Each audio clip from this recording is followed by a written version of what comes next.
2024년 갑집년도 이제 저물어 가고 있습니다. 헬로티비 뉴스 강원. 오늘은 올해 강원 지역의 새로운 변화와 이슈들을 정리해보는 시간 마련했습니다. 자, 그 첫 번째 순서로 강원특별자치도 그리고 기회발전특구 지정 소식 그리고 각종 SOC 사업에 대해서 전해드리도록 하겠습니다. 자, 첫 번째 소식 영상으로 만나보시겠습니다. 도내 1급 지역은 3,750제곱킬로미터. 우리나라 전체 1급 지역의 42%가 강원도에 집중돼 있습니다.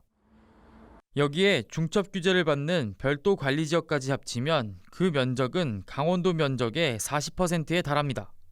하지만 앞으로는 사정이 달라집니다. 가장 큰 걸림돌이었던 환경영향평가 협의 권한이 강원자치도로 넘어왔기 때문입니다. 이제부턴 시군이나 민간 사업자가 시행하는 사업은 강원도가 직접 환경영향평가를 하게 됩니다. 지역별 실정이나 특수성에 맞게 유연한 대처가 가능해진 겁니다. 강원도 내 미활용 군용지는 205만 제곱미터, 축구장 280개에 달하는 땅이 놀고 있는데 그동안엔 현황 파악부터가 어려워 제대로 활용하지 못했습니다. 네, 영상 보시고 오셨는데요. 이제 기자들 직접 만나보고 이야기 나눠보도록 하겠습니다.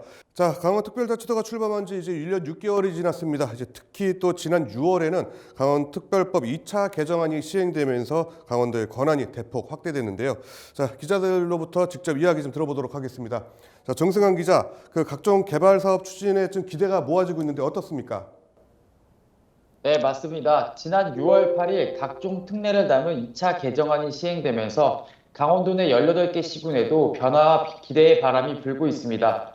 특히 2차 개정안에는 그동안 강원도 전역에 걸쳐져 있던 군사, 산림, 농업, 환경 규제 등 4대 규제를 걷어내기 위한 다양한 특례들이 담겼는데요. 이중 삼중 규제로 지지부진했던 각종 개발 사업에 속도가 붙을 것으로 전망되고 있습니다. 네, 그렇군요. 그렇다면 이제 분야별로도 좀 어떤 특례들이 담겨 있는지 이것도 좀 소개해 주시죠. 네, 우선 환경부에 있던 환경영향평가 협의 권한을 가져왔습니다. 환경영향평가의 경우 그동안 강원도 내에서 각종 개발 사업을 추진할 때 가장 큰 걸림돌로 여겨져 왔는데요. 대표적으로 설악산 오색 케이블카 사업이 환경영향평가를 통과하는 데만 7년이 걸린 사례가 있습니다. 하지만 모든 사업에 대한 협의권을 강원도가 가져온 것은 아닙니다. 강원도는 시군이나 민간 사업에 대해서만 한정적으로 그 권한을 행사할 수 있습니다. 그 밖에 강원도가 추진하거나 혹은 정부나 공공기관이 추진하는 사업에 대해선 여전히 환경부가 평가를 진행합니다. 또 강원도의 환경영향평가 협의권은 우선 3년 동안만 한시적으로 권한을 갖게 되고 그 뒤엔 평가를 통해 존속 여부를 결정하게 됩니다. 지자체가 직접 환경영향평가를 했을 때 우려되는 난개발을 막기 위한 장치를 마련해 둔 셈입니다. 네, 그렇군요. 한시적으로 3년 동안이라는 게 좀 아쉬운 부분이긴 한데, 자, 그렇다면 이제 또 다른 분야에는 또 어떤 특례들이 담겨 있을까요? 네, 다음으론 농업과 산림 분야에서 특례를 가져온 점이 고무적입니다. 농업 분야에서는 전국 최초로 도지사가 농촌 활력 촉진지구를 지정할 수 있는 권한을 가져왔는데요. 그동안에는 이른바 절대 농지라 불리며 사실상 개발이 어려웠던 농업 진흥 지역에 대한 규제를 지구 지정을 통해 해결할 수 있게 됐습니다. 강원도는 이 특례를 활용해 지난 10월 강릉 등 4개 시군에 농촌 활력 촉진지구 143만 제곱미터를 지정했습니다. 이 중에는 농업진흥지역 60만 제곱미터도 포함됐는데요. 지구 지정을 통해 해제했습니다. 또 농업진흥지역 밖 농지에 대한 도지사의 농지 전용 허가 권한이 30만 제곱미터에서 40만 제곱미터로 확대됐고요. 농지에 단독주택이나 소매점, 체육시설 등을 설치할 때 필요한 면적도 기존보다 대폭 늘어났습니다.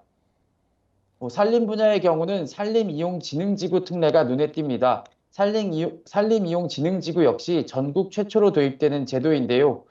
그동안에는 산 하나에도 산지관리법과 산림보호법, 백두대간법, 민통선 산지법 등 이중 삼중 규제가 쳐져 있어 사업 추진이 어려웠습니다. 그러나 산림이용진흥지구 내에서는 보전산진의 각종 개발 행위에 대한 제한이 완화돼 이런 중첩 규제를 걷어낼 수 있습니다. 또 산지 전용을 위한 경사도나 표고 기준도 기존보다 대폭 완화됐습니다. 예, 다양한 규제가 좀 많이 해소가 된 것 같은데 사실 우리 또 접경 지역이 많이 있잖아요. 이 군사 분야에 대한 부분도 좀 많이 궁금해하실 것 같은데 군사 분야에 대한 내용도 설명해 주시죠. 네, 군사 분야 특례의 경우 앞선 다른 분야 특례들과는 달리 좀 아쉬운 점들이 많습니다. 앞선 특례들은 강원도가 직접적인 영향력을 행사할 수 있는 권한이었다고 하면 군사 분야는 의견을 제시하거나 요구하는 정도에 그쳤는데요. 하지만 특례를 통해 미활용 군용지 현황을 제공받을 수 있게 됐다거나 활용을 위한 의견을 자치단체가 낼 수 있게 되면서 군 유휴부지 활용에 대한 기대감이 커지고 있습니다. 또 군사시설 보호구역의 변경과 해제에 대해서도 지자체장이 해제를 건의할 수 있게 됐는데요. 관할 부대장이 이를 거부할 경우 반드시 이유를 제시하게 함으로써 군사 규제에 발목 잡혀온 접경지역 개발에도 숨통이 트일 것이란 평가도 있습니다. 하지만 대부분 조항들이 해야 한다는 의무 규정이 아니라 할 수 있다는 임의 규정에 그쳐서 실효성이 있을지는 불투명합니다.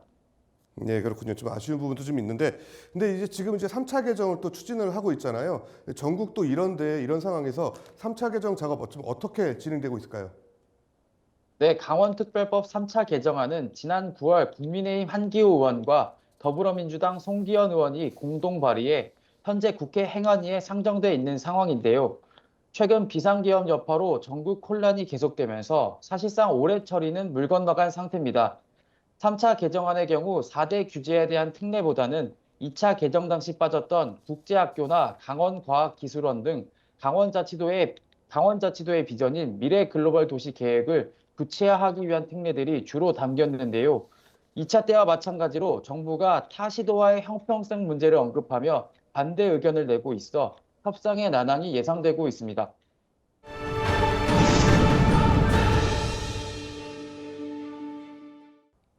자, 새로운 강원 특별자치 시대 특집. 자, 세 번째로는 바로 SOC로 넘어가 보도록 하겠습니다. 먼저 영상으로 만나보시죠. 지난 2020년 8월 예비 타당성 조사를 어렵게 통과했던 제천 영월 구간도 사업비 증액에 따른 타당성 재조사가 진행되고 있습니다. 제천 영월 구간의 타당성 재조사와 함께 영월 삼척에 대한 예비 타당성 조사 평가가 11월 중 모두 마무리될 예정입니다. 네, 우리 지역의 미래 100년을 바꿀 수 있는 것이 바로 이제 SOC 분야인데요. 이 SOC에서 많은 변화가 있었습니다. 자, 그럼 취재 기자와 함께 계속해서 이야기 나눠보도록 하겠습니다.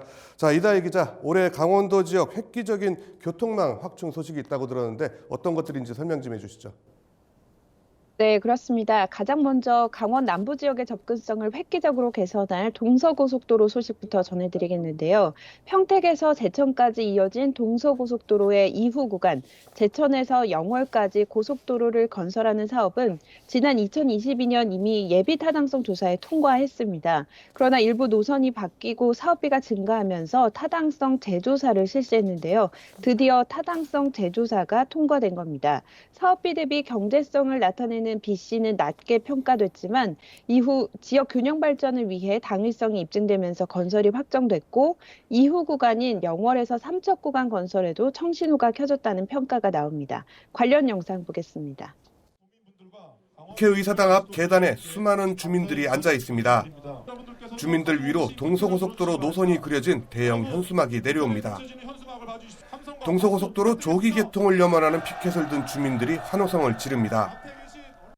지난 1996년 정부가 내놓은 국가교통망 사업으로 추진된 동서고속도로가 28년이 지난 지금까지 종착지인 삼척까지 연결되지 않았습니다. 5,000km가 넘는 고속도로가 생기면서 전국 어디서나 30분 이내에 고속도로 접근이 가능하지만 강원 남부권은 예외인 상황. 자, 그럼 강원 지역 같은 경우 교통망이 상당히 좀 허술하게 돼 있는 것이 사실인데 지금 앞으로도 좀 교통망 확충이나 좀 이런 거 추진돼야 될 것들이 있으면 어떤 것들이 있는지 이것도 짚어주시죠. 네, 강원도는 정부의 균형 발전 국정 비전인 어디서나 살기 좋은 지방시대 실현을 위해서 SOC 확충이 절실하다는 점을 피력하고 있습니다. 앞서 말씀드린 영월에서 삼척까지 동서고속도로 외에도 양구에서 영월, 경북 봉화, 영천까지 이어지는 남북 구축고속도로와 포천에서 철원을 잇는 남북 4축 고속도로의 추진이 필요합니다. 이들 도로는 폐광지와 접경지를 관통해서 경제성은 떨어지지만 지역 균형 발전과 지역 소멸 위기 위기 극복을 위해서는 필수적인 도로입니다. 내년 발표되는 제5차 국가철도망 계획에 반영될 폐광지, 접경지 노선도 많은데요. 원주에서 춘천, 철원을 잇는 내륙 종단 철도가 건설되면 영서와 영동을 순환할 수 있고 충청과 호남 등 남부 광역권역과도 연결돼서 국토 균형 발전이 기대됩니다. 평창 주민들이 염원하는 제천 평창철도, 또 제천 삼척철도 사업도 국가계획에 반영돼야 한다는 목소리가 높습니다.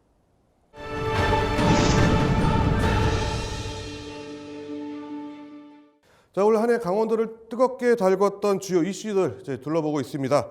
자, 그런가 하면 강원특별자치도가 미래산업 발전을 이룰 도약의 기회를 잡았습니다. 이제 바로 정부의 제2차 기회발전 특구에 강원 지역이 무려 6곳이나 지정이 된 건데요. 취재 기자와 함께 자세한 내용 살펴보도록 하겠습니다. 자, 최성식 기자, 먼저 이 기회발전 특구가 어떤 것인지 그리고 강원도 내에서는 어디가 지정됐는지 설명 좀 해주시죠. 네, 기회발전 특구는 국토 균형 발전을 위한 경제 특구의 하나입니다. 다른 특구와의 차이점은 각 지자체가 다른 곳보다 우위에 있는 산업 분야를 선택해서 특구 설계부터 운영까지 주도하면서 기업을 유치하는 일종의 지방주도형 경제 특구라고 볼 수 있습니다.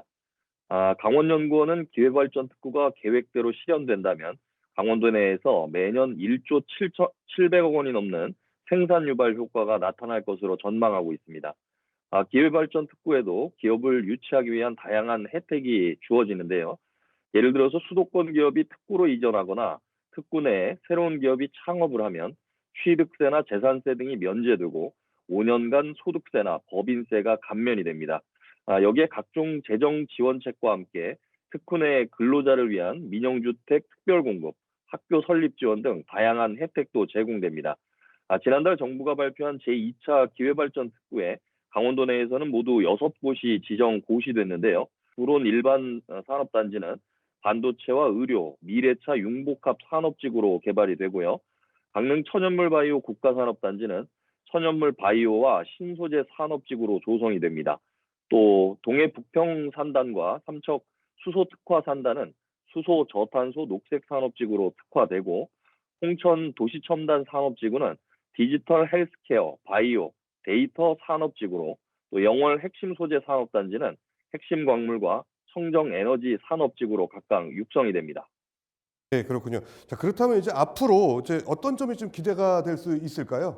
예, 강원도 기회발전 특구는 6개 시군의 면적이 142만 제곱미터 규모입니다. 약 43만 평 정도 되는데요. 이미 각 특구별로 62개 기업이 투자 의향서를 제출을 했는데요. 투자 규모는 8,800억 원이 넘는데 대부분 생산 공장이나 연구개발 등의 시설을 짓는 내용입니다. 자, 이런 시설이 준공이 되면 이를 가동할 인력을 이제 고용하게 되는데 새로운 일자리가 1,580개 넘게 만들어지게 되는 겁니다. 무엇보다 강원도가 기대하는 부분은 기회발전 특구 개발로 기존 산업과의 시너지 효과인데요. 이번에 지정된 기회발전 특구 산업 분야가 바로 강원도가 미래 산업으로 육성하고 있는 주력 산업과도 연계돼 있기 때문입니다. 네, 그렇군요. 그렇다면 이제 지정이 된 시작 단계인데 앞으로의 과제도 좀 있을 것 같아요. 어떤 게 있을까요? 예, 일단 정부가 강원도에 할당한 기회발전 특구 규모는 전체가 661만 제곱미터, 약 200만 평 정도 되는데 이번에 1차 지정된 구역이 20% 정도입니다. 그러니까 아직도 기회발전 특구로 지정할 수 있는 여지가 충분하다는 건데요. 지금 이번에 지정된 6곳 말고도 다른 시군에서도 기회발전 특구를 신청을 했는데 이번에는 제외가 됐습니다. 따라서 1차 지정에서 제외된 시군이 특구 조성 계획을 보완해서 산업통상자원부 기준을 충족하게 되면 추가로 지정받을 수 있다는 얘기입니다. 또 이미 그 기회발전 특구로 지정을 받았더라도 기업이 실제 공장을 지을 수 있도록 다양한 지원책과 행정 정책들도 마련이 돼야 할 것으로 보입니다. 네, 그렇군요. 최성식 기자 수고했습니다.